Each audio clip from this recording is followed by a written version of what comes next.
अशा प्रकारे थोडंसं हाताला ऑइल लावून घ्या, जेणेकरून ते चिपकणार नाही हाताला. छोटे छोटे पेढे बनवून घ्या.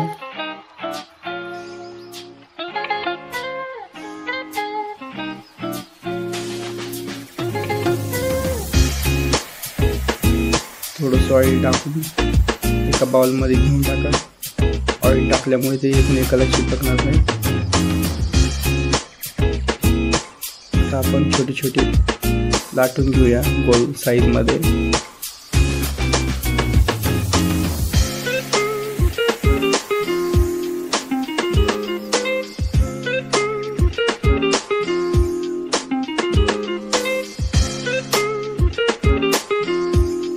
अशा पद्धतीने लाटून एकावर एक ठेवून घ्या.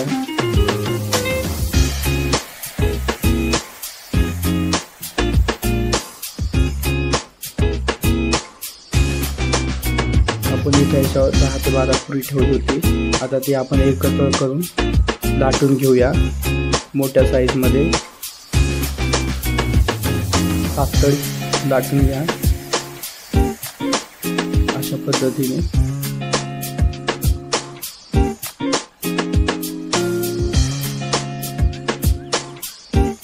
तुमच्याकडे एखादा छोट्या साईजचा ग्लास किंवा वाटी असेल तर ह्याला अशा पद्धतीने आपण शेप देऊया.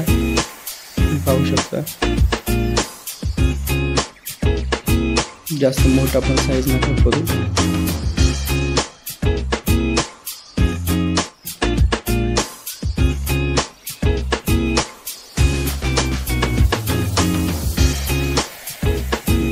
आपली ही पापडी रेडी झालेली आहे. आता लाटून झालेली आहे.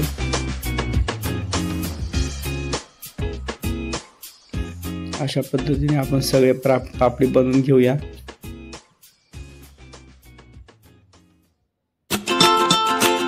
आपण एका कढईमध्ये ऑइल ठेवलेलं आहे. गॅसची फ्लेम एकदम स्लो आहे. त्यामध्ये तुम्ही जी लाटलेली पुरी आहे ती टाकून घ्या.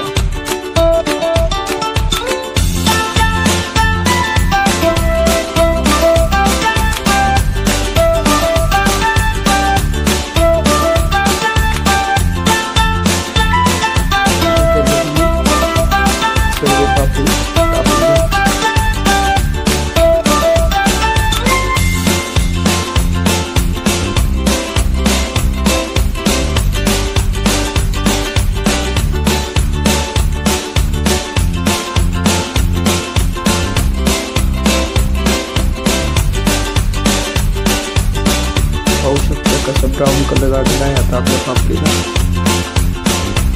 अशा पद्धतीने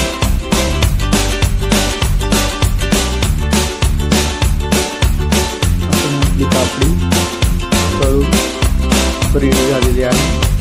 एका बाउलमध्ये काढून घेऊया. पाहू शकता किती क्रिस्पी झालेली आहे.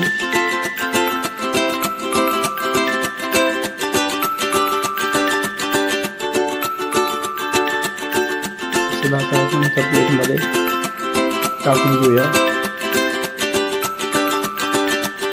आपली पापडी आता रेडी झालेली आहे. तुम्हाला कशी वाटली कमेंटमध्ये नक्की कळवा आणि घरी नक्की ट्राय करा.